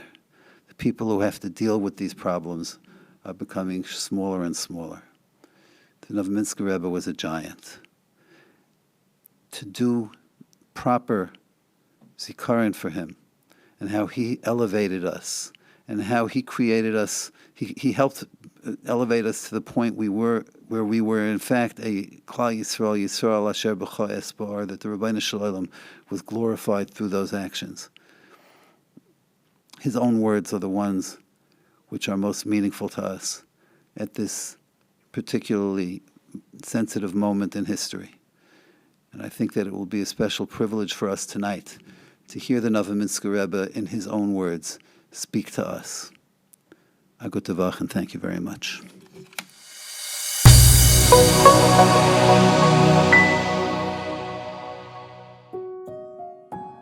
Rabbi Sai, probably most of you are aware of the fact that in the last 2.5 months, there are 175,000 people in this city who lost their jobs. And many, many of them Acheinu B'nai Yisrael. Doesn't this place some sense of achrayus on us to be able to be Mekayim L'chu V'Hispanus U'zeh Mizeh? No, Novominsker Rebbe was a person that basically carried the problems of Klal Yisrael on his shoulders. He did not look for problems. The problems came to him naturally. They came to him because they knew that he has an interest in helping. Where's your sense of achrayus for Klal Yisrael? Achrayus. But what the Rebbe wanted us is to understand, not staying narrow within your community, with your comfort zone. Remember the person that davens with you in shul, and the person in Eretz Yisrael, who you never met and you never heard of. They're both equally related to you. They're both chalakim of Klal Yisrael. We're a family. He would try to do whatever he can. He did things people know about, many things people don't know about. He wasn't a Baal Chesed. He was an institution of Chesed. He was involved in every facet of Klal Yisrael, look at good at him, everything, every aspect. There was nothing that he wasn't involved in. He was a guiding light and everything. There was no day, there was no night. Nothing stopped by Novominsk, nothing stopped by his yeshiva, by his kehillah. It was everything. And whenever the people came to him with any problem, it was part of his problem. It was like his own. And he tried with whatever means possible to help rally the troops, get the oilam out, get the oilam to do. But Rabbi Sai, it's no excuse. A Yid darf sich anstrengen. A Jew is supposed to exert himself. The Rebbe exhorted us, and the Rebbe taught us that that is the essence of Agudas Yisrael. That we also kulam aguda achas, like we daven Rosh Hashanah, aguda achas lasos v'tzorcha b'leiv of shol. Each and every Orthodox Jew, when he interacts with the Gentile world, in business, in the professions, in society at large, is considered to be and represents Torah Judaism. He carried a mordig achrayus on the Indian of Kiddush Hashem, how Klal Yisrael it should be perceived by the world. He wasn't afraid to stand up and fight for unadulterated Das Torah. His fight against open orthodoxy, he led the Muhammad. To Mimroim the cover of Torah, he spoke out the Ashkofas of Torah. Whenever it was negayed to speak out, what the Das Torah is. He wasn't afraid to say what has to be said.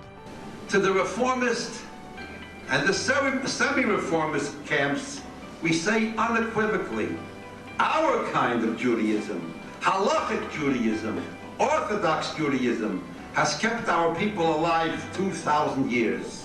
But there was no derision. There was no looking down. He understood the meaning of a reform yid. So when the Rebbe spoke about reform, when the Rebbe spoke about secularism, it wasn't coming from a put down, from a bittul and a derision. It was coming from pain. If one heard the Rebbe well, that's all the Rebbe was saying. People used to bring people that were just nischarab to Yiddishkeit. They were always impressed. He spoke English well. Achsida Sharid. And he knows everything. They were nikne to him. He was a man from Klal Yisrael, from all the facets in Klal Yisrael. The Jüdische Welt and the Litwische Welt, the Balabatische Welt and the Bnei Welt. And he was always there with the tremendous insight how to keep this all together. And he was respected in all kreisen, all over. There is a certain degree of shikul hadas that we must constantly use in not practicing extremism to make our positions known to the Ummah Ha'olam with whom we have to live. He was somebody who had a brilliant mind, tremendous vision, and a klar das Torah. If there's any question on what strategy to take, if it involved any nukudas that could have a shaykhis to das Torah, everything went to Mitzvah. And he was sorely missed, and his chus soll uns beistehen. I missed the Novominsker. His yashris, his gradkeit, and his hashkofas oilam is something that is it's a meritic aveda for Klal Yisrael. Meet Lonitz Murasim. The time has come that Jews who come to these conventions should earnestly decide and resolve that in order to merit the Achim v'chasodim, in order to merit the Rebbeinu Shalom's ha'oras ponim, and how do we need that at all times, especially today? In order to protect us from Yisurim, we must critically re-examine our behavior.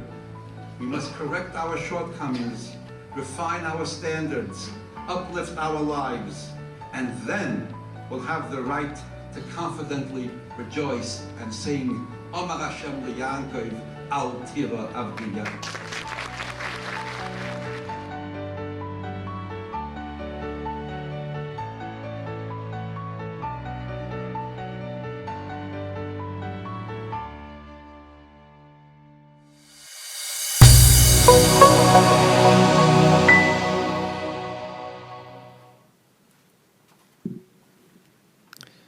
For close to a yovel, Harav Lipa Geldworth has been Maimed Talmidim in Yeshivas Torah Tamima. His hashpah and impact on them has helped build generations of true B'nai Torah. Harav Geldworth is also the Rav of Kol Torah in Flatbush. His Choshve Balabatim rely on his vast Torah knowledge and dedication for hadracha and continued growth. Perhaps his most proud contribution to Klal Yisrael is his Heilige Mishpacha, sons and sons-in-law, Talmidei Chachamim and Marbitzei Torah in their own right. It is a tremendous covet to ask Harav Lipa Geldworth, Rosh Mesifta, Yeshivas Torah Tamima, and Rav of Ka'al Kol Torah to address us.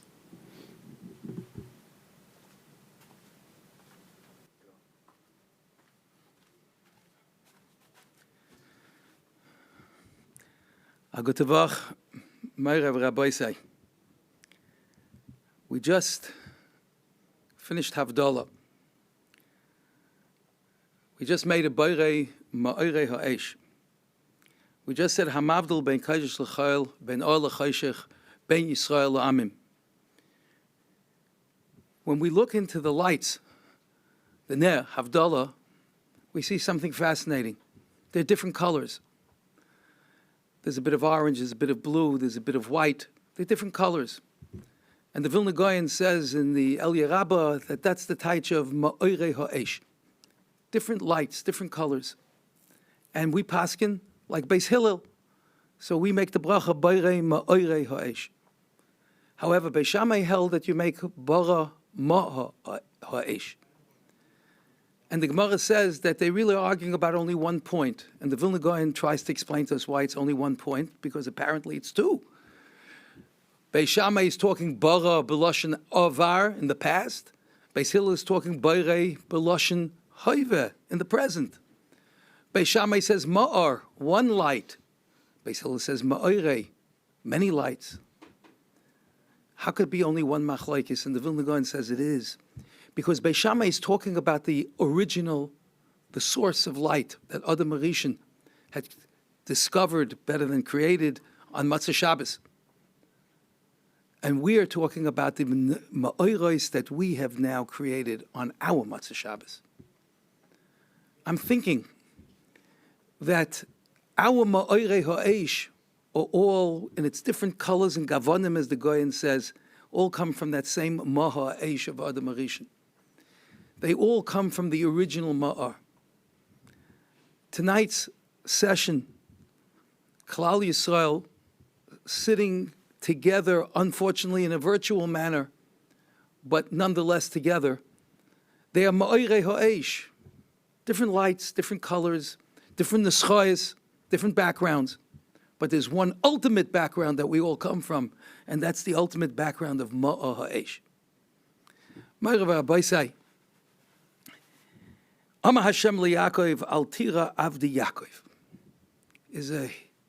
Yaakov is a dominant lashon in our Zmiris of Motzei Shabbos. We're stepping into a new week. It's dark outside. It's Motzei Shabbos. It's dark outside. Darkness is representative of Golus.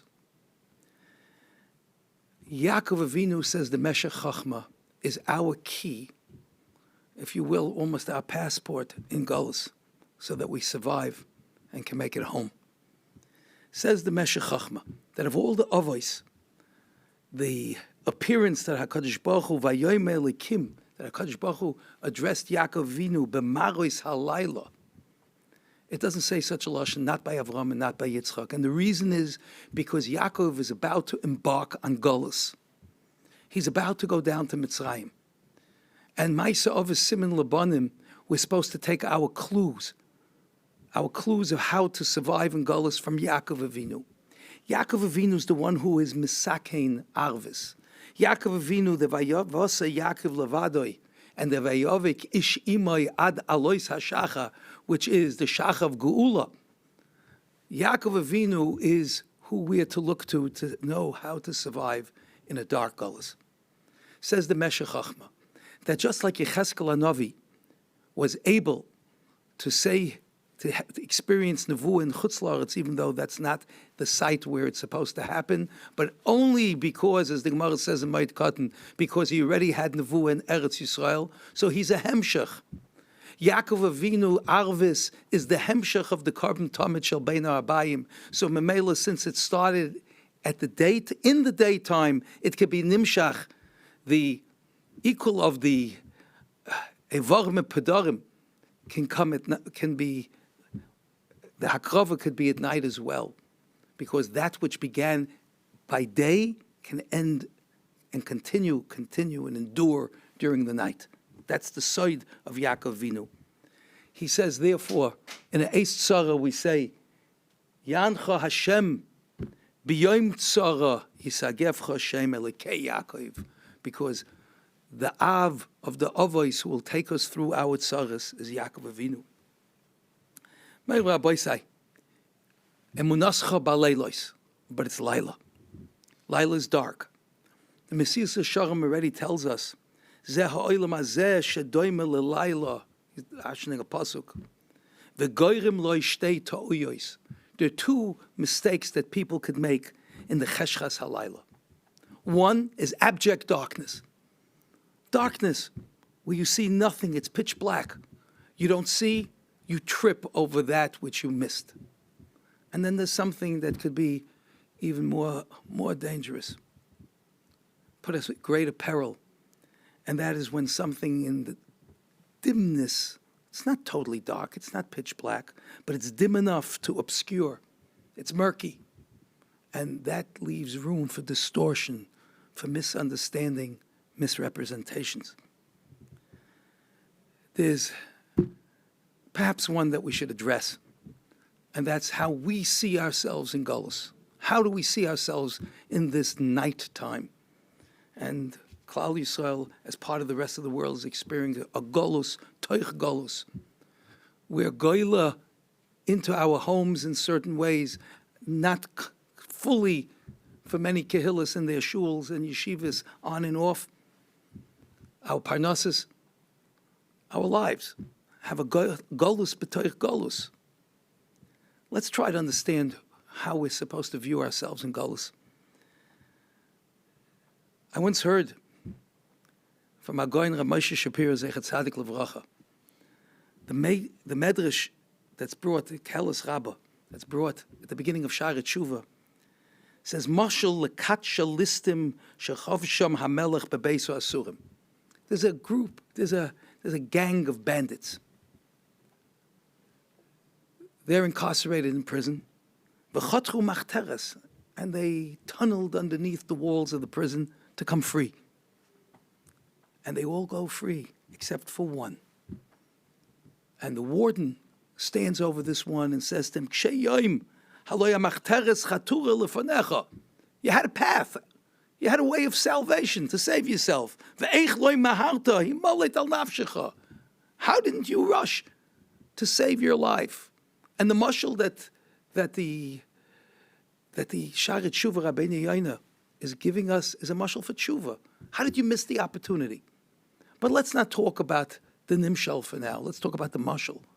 He asks Rabbi Moshe Shapiro, where did you ever find a warden who screams and shouts and berates a prisoner who doesn't flee, who's keeping the law?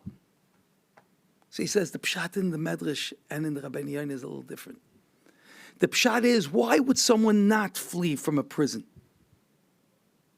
Perhaps it's because he's become comfortable. It's not a prison at all. It's a hotel. I'm quite comfortable here.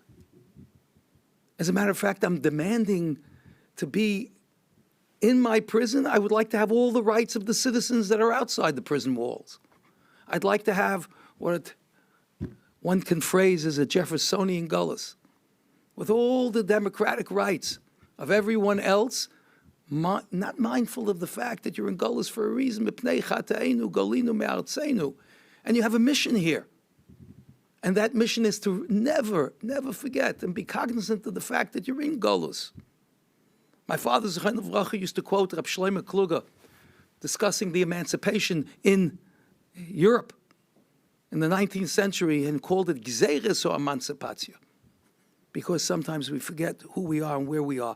Let me share with you a Peladik Gemara in Bava Basra.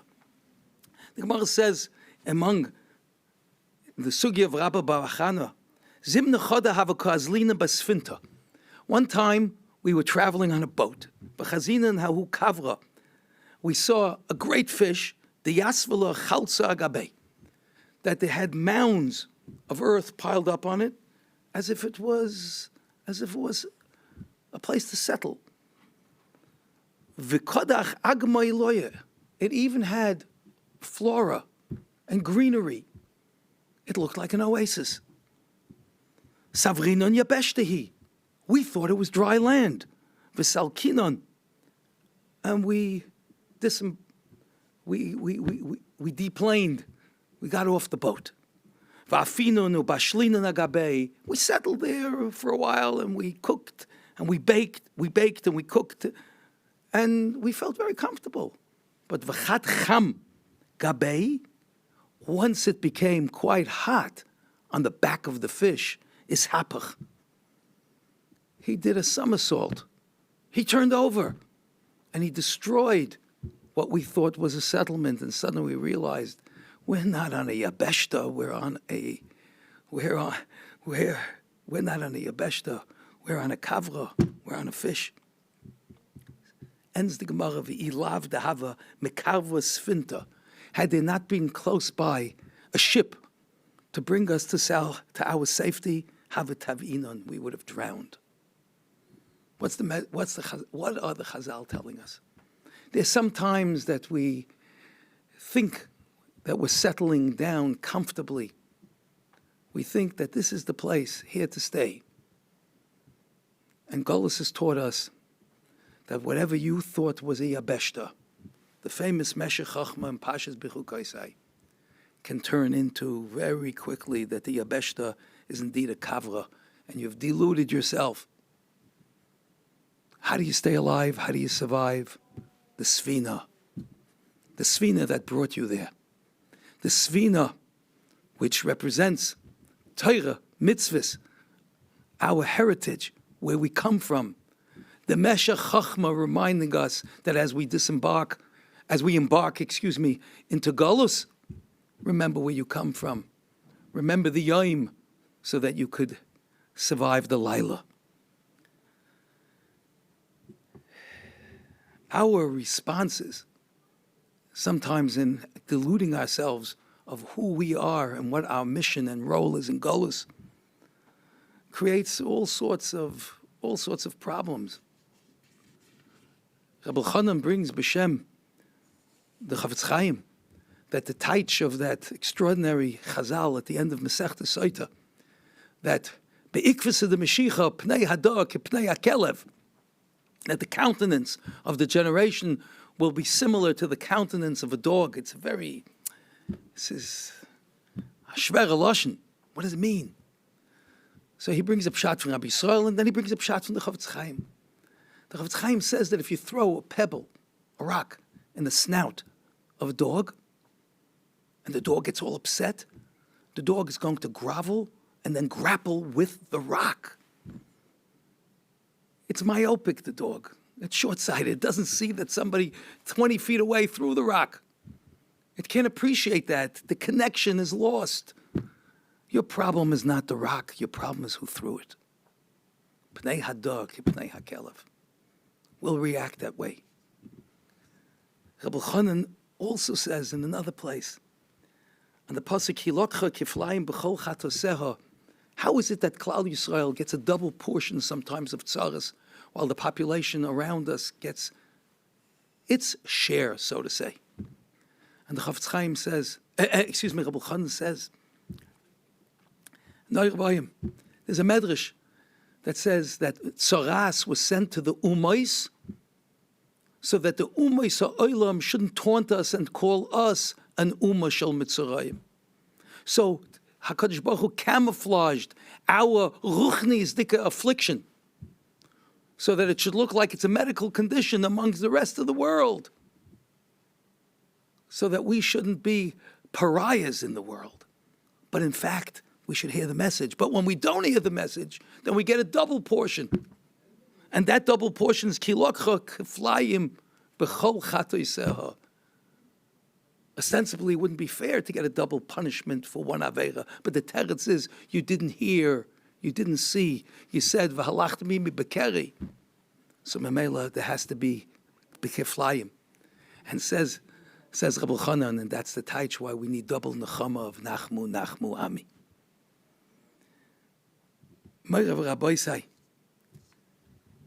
in the situation that we find ourselves in this global pandemic, and then a very severe portion that Klal Yisrael is experiencing, and probably the nucleus of it is that our children, Tanai Kishel Beis Rabban, our Chadorim, our day schools, our yeshivas gedolos, are being seriously affected. There's a message, and the message is, I'm not the person to give that message, but Rabbi Chanan gives the message. Rabbi Chanan tells us that Avram Avinu did not face a Asah Shel Esav, and Yitzchak didn't face a Asah Shel Esav. Only Yaakov, our Av of this evening of Motzei Shabbos of Altira Av the Yaakov, the father of Gol, to teach us how to survive, to endure and survive in Golus, brings Rabbi Chanan that the Chavetz Chaim used to say, and he quotes him in Yiddish, Dem Yetzirah art nicht, ein Jid soll fasten und weinen und davenen den ganzen Tag. Can bestehen. That we should do chesed, we should have avoida. Abi nicht lernen. So the attack is on Yaakov Avinu, and therefore vayavek ish imai. Vayavasa Yaakov levada vayavek ish imai. Ad alois hashacha. That's our matzav. And we've seen it not only in the legislative area, but we've also seen it in the public safety area. Yaakov Avinu, Yerech Yaakov, the Tanakh Shel Beis Rabban.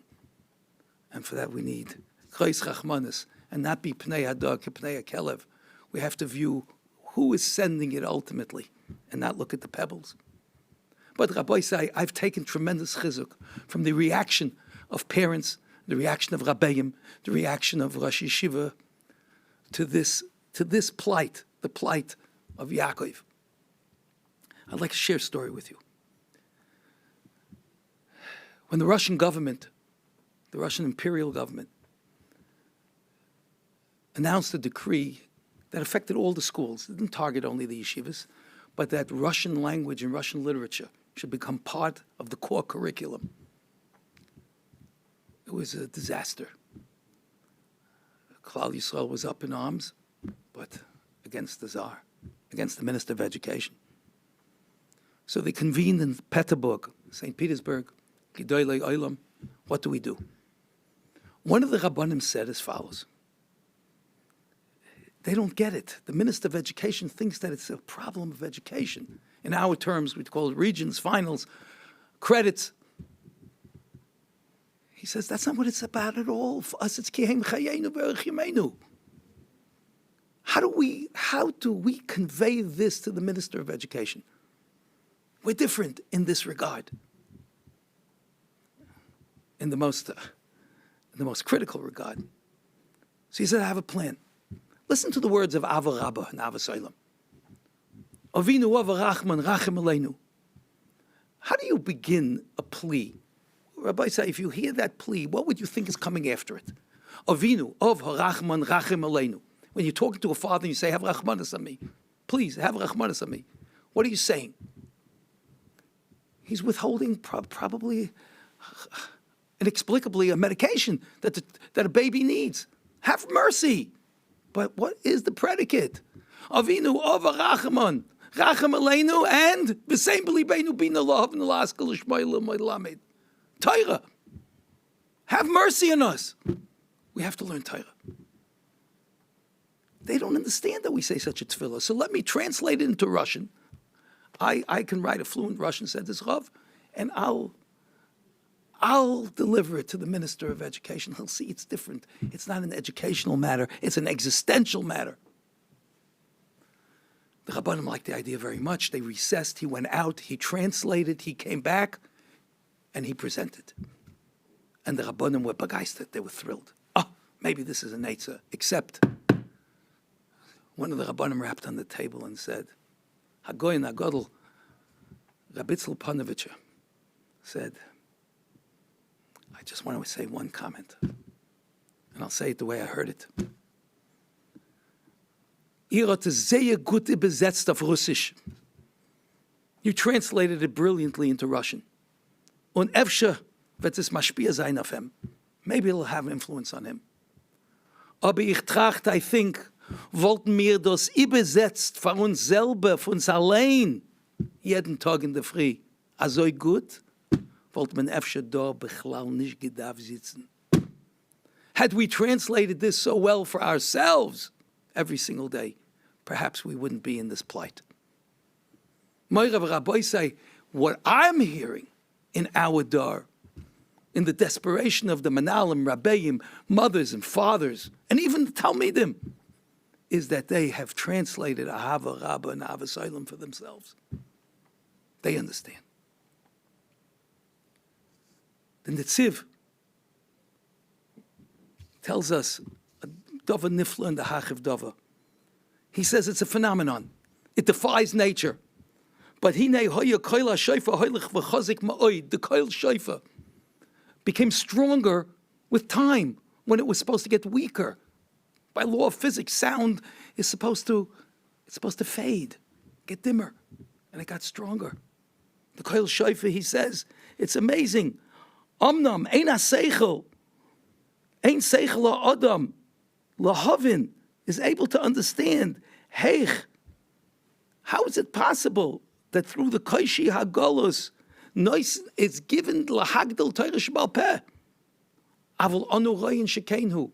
We see that as time goes on, Torah Shebal Peh grows and becomes more powerful. The shofar, the sound of that shofar becomes more powerful.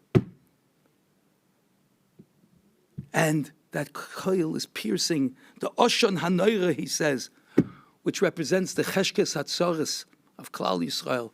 That Oshon, Al Oshon Ke'eshen HaKivshon, that was by Maimed HaSinai. The shofar pierces it. And that shofar is reaching our ears today in our children's voices. Let me end with this. Rab Shalom Shvadran tells the story of two boys playing on the beach. And one boy is starting to erect a flagpole, a little flagpole. And his friend asks him, what's this flag for? He says, because as the boat starts to come into harbor, there's going to be a big ship. The captain, he's going to flash his spotlight on my flag. He says, what are you talking about? You're dreaming. What boat? What captain? How's he ever going to know we're here? It's 2 miles out. He said, watch. And they waited, and behold, a ship starts to pull into harbor 2 miles off. And the lights begin to flash. And a spotlight is beginning to shine. And shining, and it's like searching on the beach, and finally, it stops. It stops right by the flagpole. The friend looks at him and says, how did you do that? And he smiles. He says, I knew he would flash it. The captain? How did you know the captain would find you a flag? He said, you don't understand. The captain is my father. My father's looking for me. And he found me. And his light is shining through. Rabbi say, the coil is piercing the darkness, and the beam is piercing the darkness. And as long as we look back and we hold tight to our svinta and recognize where we come from so that we can know where we're going and understand that we're passing through the tunnel of Gullus, then the light of the beam and the sound of the shofar will carry us home. A gute gebenchte Woche und Kol Tov.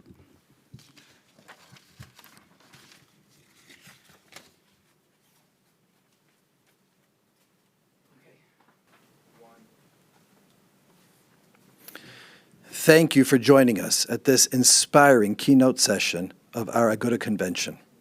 Please stay tuned. There are more concurrent sessions taking place right away. Thank you for joining us, and a gute Woche.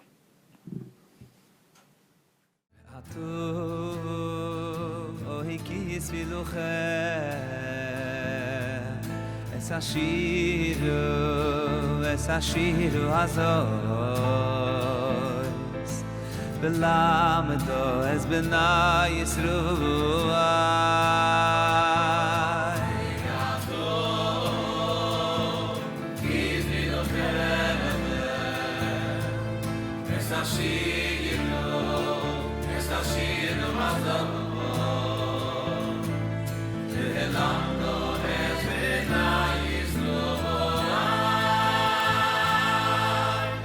Toido akdo ishu Ischaneni bevakushu V'naitzi nadot bigdishu Oy oy oy oy Toido hagdoishu Ischaneni bevakushu Ischaneni oy bevakushu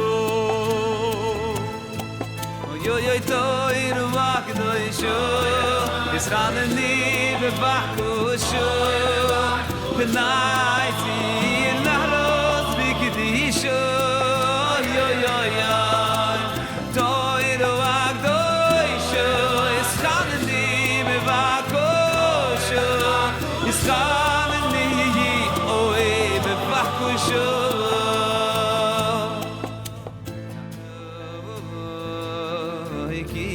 viduche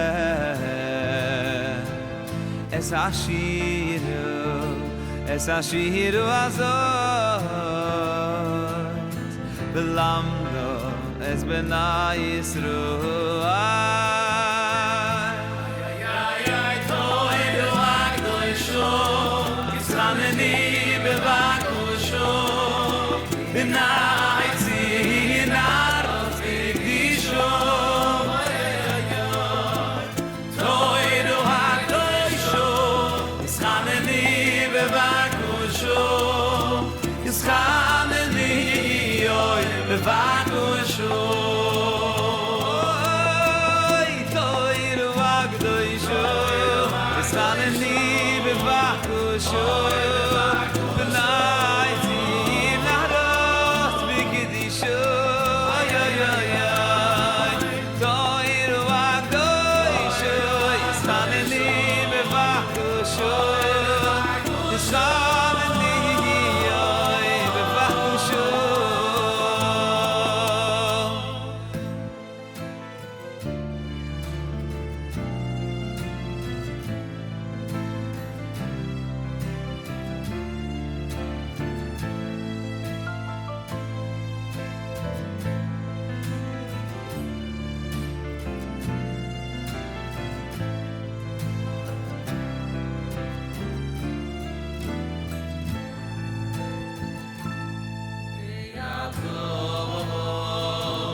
oy kis viduche es ashiru azoy belamdo es benai Yisroel toy do agdoy sho es khaneni bevakusho V'nava b'baytzi narot b'gdishu oy oy oy oy Itoyro agdoisho Yischaneni b'vakushu Yischaneni oy b'vakushu Itoyro agdoisho Yischaneni b'vakushu V'nava b'baytzi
chazikim ba, b'simcheyo me'yishar. chazikim ba V'simcheyu me'yishah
chazikim ba V'simcheyu me'yishah Aitzchayim hilama chazikim ba V'simcheyu me'yishah